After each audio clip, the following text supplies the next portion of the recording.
اے لوگو گواہ رہنا، یہ آدمی کس طرح خدا کے سچے بندوں پر خدا ہی کی عبادت خانے میں الزام لگا رہا ہے۔ گواہ رہنا۔ اب یہ بات ثابت ہو گئی ہے، اور وہ بھی ان تمام مقدس علماء کے سامنے، کہ تمہارے اس معصوم چہرے کے پیچھے جس سے تم نے لوگوں کو اپنا گرویدہ بنایا ہوا ہے، ایک شیطان کار فرما ہے۔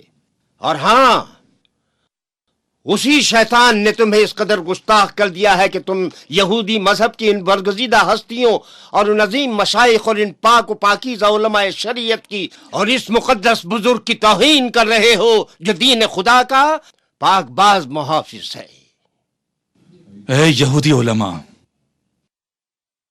اور تم اے فریسیو، اگر میں نے کوئی گناہ کیا ہے تو مجھے ملامت کرو لیکن بھائیوں کی طرح، تاکہ خدا تمہیں اپنا دوست بنائے، اور اس طرح تم پیغام خدا کے سچے امین قرار پاتے۔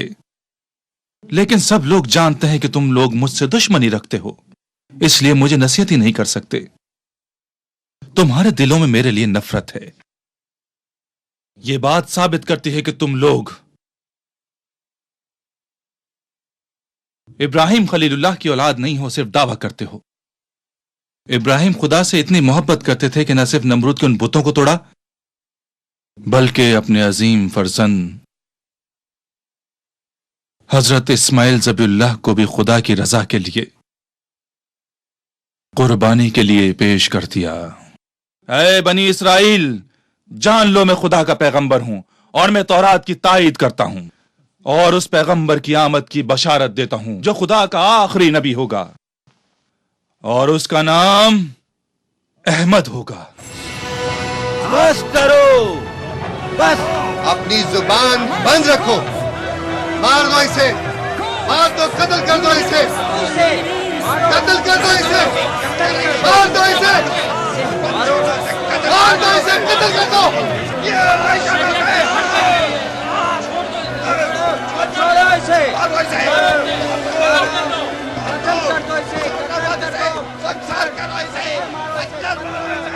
یہودی علماء کی شیطانی سازش کی وجہ سے عبادت گاہ میں موجود لوگ حضرت عیسیٰ علیہ السلام کے خلاف مشتعل ہو گئے۔ ہر شخص پتھر ہاتھ میں لے کر آگے بڑھ رہا تھا، لیکن حضرت عیسیٰ علیہ السلام اچانک ان کی نظروں سے غائب ہو گئے اور مسجد سے باہر اپنے حواریوں کے ساتھ بحفاظت نکل گئے۔ دوسری طرف کینہ پرور یہودی پیشواؤں کی اشتعال انگیزی کی وجہ سے بہت سارے لوگ ہنگامے کا شکار ہو کر قتل ہو گئے اور مسجد کا تقدس پامال ہو گیا۔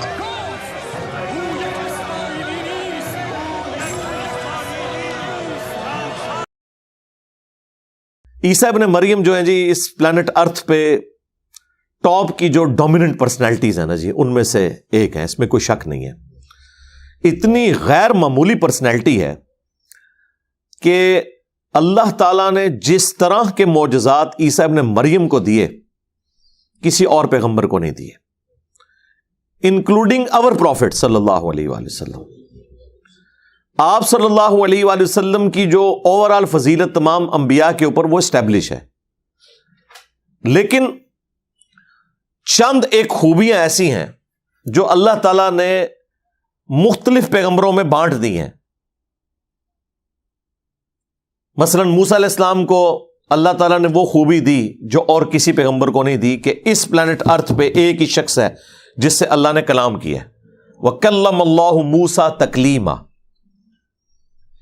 باقی انبیاء کی طرف وہی آئی ہے۔ ہاں، شب معراج آسمانوں پہ ہمارے نبی کے ساتھ بھی ڈائریکٹ کلام ہوا ہے، لیکن اس دنیا پہ نہیں، شب معراج، وہ بھی آسمانوں پہ۔ موسیٰ علیہ السلام کو اللہ نے فضیلت دی۔ بخاری مسلم میں آیا ہے کہ قیامت والے دن سب لوگ ننگے اٹھائے جائیں گے، سب سے پہلے ابراہیم خلیل اللہ کو لباس پہنایا جائے گا۔ اب یہ وہ جزوی فضیلت ہے جو سیدنا ابراہیم علیہ السلام کو تمام انبیاء پہ حاصل ہے۔ حضرت آدم علیہ السلام کو بغیر ماں اور بغیر باپ کے اللہ تعالیٰ نے پیدا کیا. یہ فضیلت کسی پیغمبر کو بھی حاصل نہیں ہے.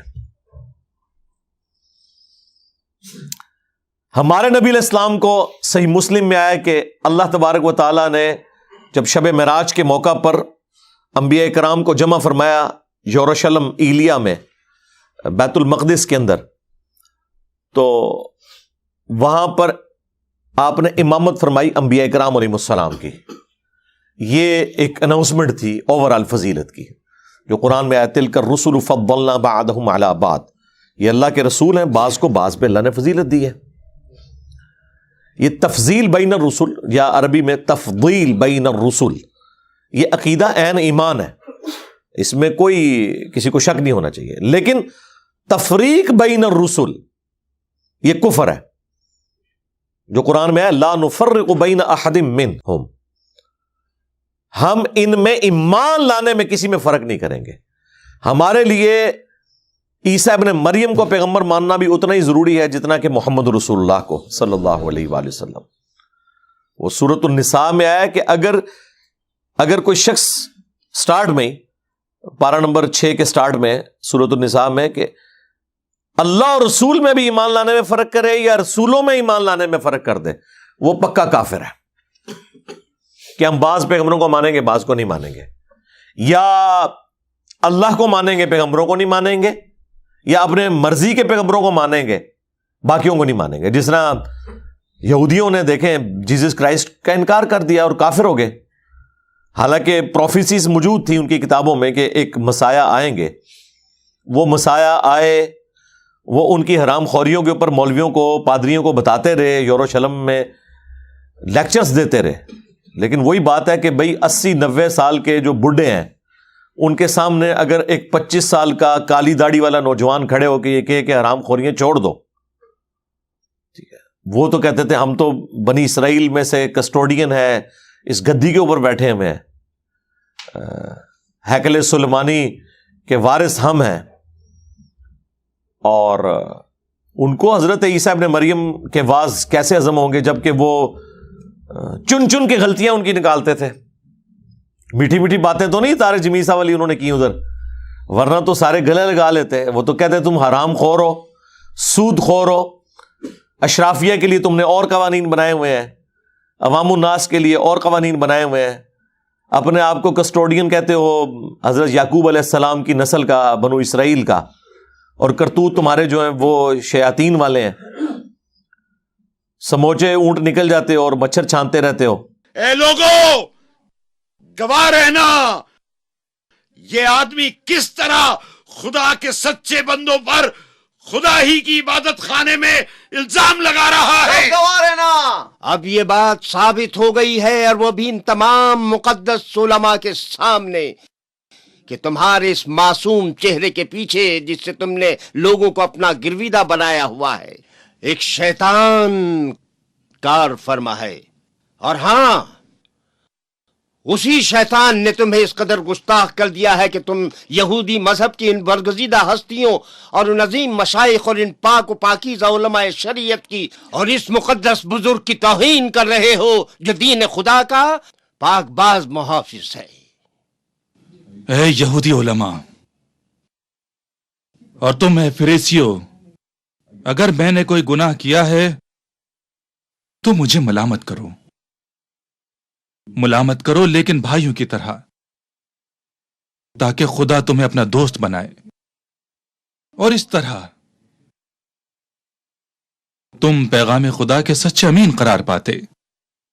لیکن سب لوگ جانتے ہیں کہ تم لوگ مجھ سے دشمنی رکھتے ہو، اس لیے مجھے نصیحت ہی نہیں کر سکتے. تمہارے دلوں میں میرے لیے نفرت ہے. یہ بات ثابت کرتی ہے کہ تم لوگ ابراہیم خلیل اللہ کی اولاد نہیں ہو، صرف دعویٰ کرتے ہو. ابراہیم خدا سے اتنی محبت کرتے تھے کہ نہ صرف نمرود کے ان بتوں کو توڑا، بلکہ اپنے عظیم فرزند حضرت اسماعیل ذبیح اللہ کو بھی خدا کی رضا کے لیے قربانی کے لیے پیش کر دیا. اے بنی اسرائیل، جان لو میں خدا کا پیغمبر ہوں، اور میں تورات کی تائید کرتا ہوں، اور اس پیغمبر کی آمد کی بشارت دیتا ہوں جو خدا کا آخری نبی ہوگا.